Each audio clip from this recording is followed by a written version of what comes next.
നമുക്കിന്ന് hyper ടെൻഷൻ്റെ medicine classification എങ്ങനെയാണ് പോകുന്നത് നോക്കാം. എല്ലാവർക്കും അറിയായിരിക്കും, പക്ഷേ എങ്കിലും നമ്മൾ നഴ്സുമാർക്ക് എപ്പോഴും യൂസ്ഫുൾ ആവുന്ന ഒരു സംഭവമാണ് ഈ ഹൈപ്പർ ടെൻഷൻ്റെ മെഡിക്കേഷൻ എന്ന് പറയുന്നത്. അതിനെങ്ങനെ നമുക്ക് ഈസി ആയിട്ട് ഒന്ന് ബൈ ഹാർട്ട് ചെയ്യാമെന്ന് നോക്കാം. ഓക്കെ, അപ്പോൾ ഈ ഹൈപ്പർ ടെൻഷൻ എന്ന് പറഞ്ഞാൽ എന്താ സംഭവം?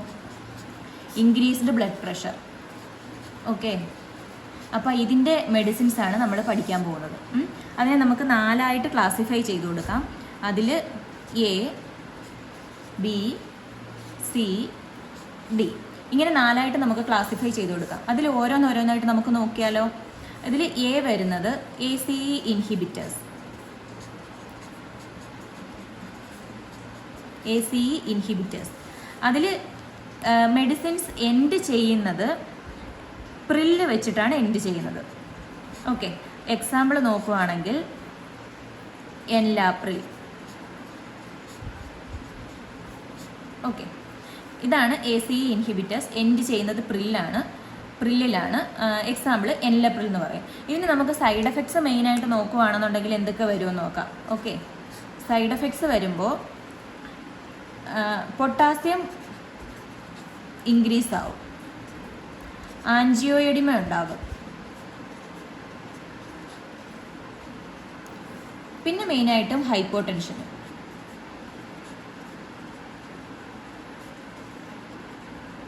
ഓക്കെ, ഇനി നമുക്ക് ബി എന്താണെന്ന് നോക്കാം. ബി ബീറ്റ ബ്ലോക്കേഴ്സ് ആണ്. ബീറ്റ ബ്ലോക്കേഴ്സ്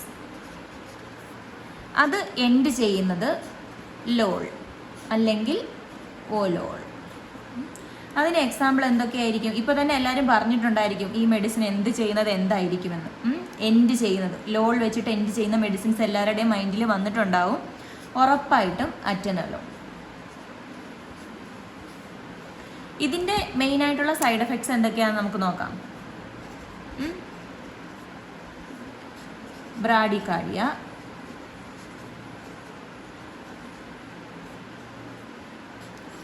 ഡിസിനസ്,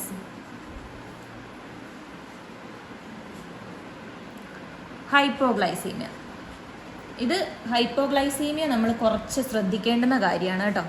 ഈ ബീറ്റ ബ്ലോക്കേഴ്സ് കഴിക്കുമ്പോൾ ഹൈപ്പോഗ്ലൈസീമിയ ഉണ്ടാകുന്നത് നമ്മൾ നല്ല രീതിയിൽ ശ്രദ്ധിക്കേണ്ടുന്ന ഒരു കാര്യമാണ്.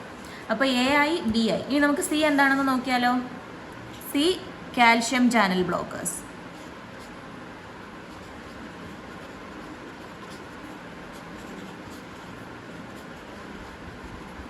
അത് എൻഡ് ചെയ്യുന്നത്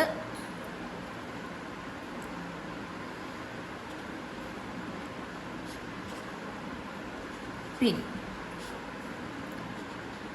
അമിൽ,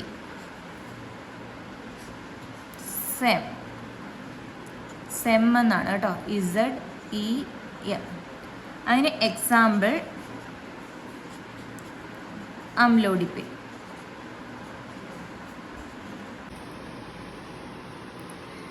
ഇതിൻ്റെ സൈഡ് എഫക്ട്സ് നമ്മൾ നോക്കുകയാണെങ്കിൽ ഡിസി, ഹെഡേക്ക്,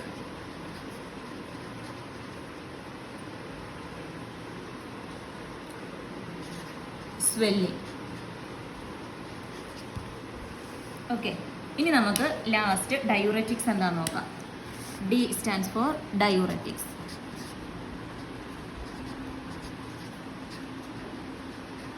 ഓക്കെ, അതിന് എക്സാമ്പിൾ ഫ്രോസിമൈഡ്.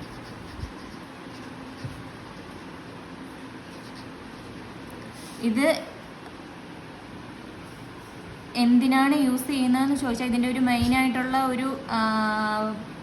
ഒരു ഹെൽപ്പ് എന്താ ചെയ്യുന്നതെന്ന് ചോദിച്ചാൽ ഡയൂറസിസിനെ പ്രൊമോട്ട് ചെയ്യുന്നു.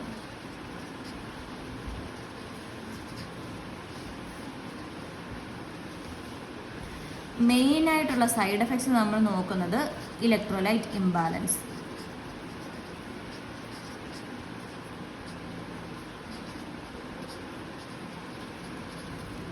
ഇതാണ് നമ്മുടെ ഹൈപ്പർ ടെൻഷൻ്റെ മെഡിസിൻസ് എങ്ങനെയാണ് പോകുന്നതെന്ന് നോക്കുന്നത്.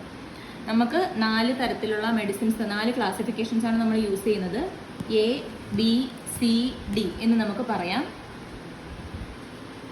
ഇൻക്രീസ്ഡ് ബി പിയെ കുറിച്ചാണ് പറയുന്നത്. അതിൻ്റെ മെഡിസിൻ ഓവർവ്യൂ എന്താണെന്ന് ചോദിച്ചാൽ A, B, C, D.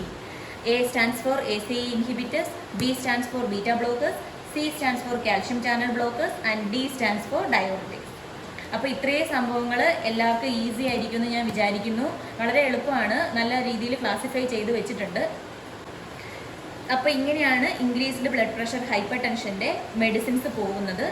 എല്ലാവരും ഒന്ന് സ്ക്രീൻഷോട്ട് എടുത്ത് വെച്ചോ, എപ്പോഴെങ്കിലുമൊക്കെ ഉപയോഗപ്രദമായിരിക്കും. എന്തെങ്കിലും ഉണ്ടെന്നുണ്ടെങ്കിൽ എന്നോട് ദയവ് ചെയ്ത് കമൻറ്റിലൂടെ അറിയിക്കുക. ഇത് കണ്ട മാലാഖമാരെല്ലാം മറ്റുള്ള മാലാഖമാർക്ക് വേണ്ടി കാണാനായിട്ട് ഒന്ന് ഷെയർ ചെയ്യുക, ലൈക്ക് ചെയ്യുക, കൂടെ സബ്സ്ക്രൈബും കൂടെ ചെയ്യുക. Okay, thank you.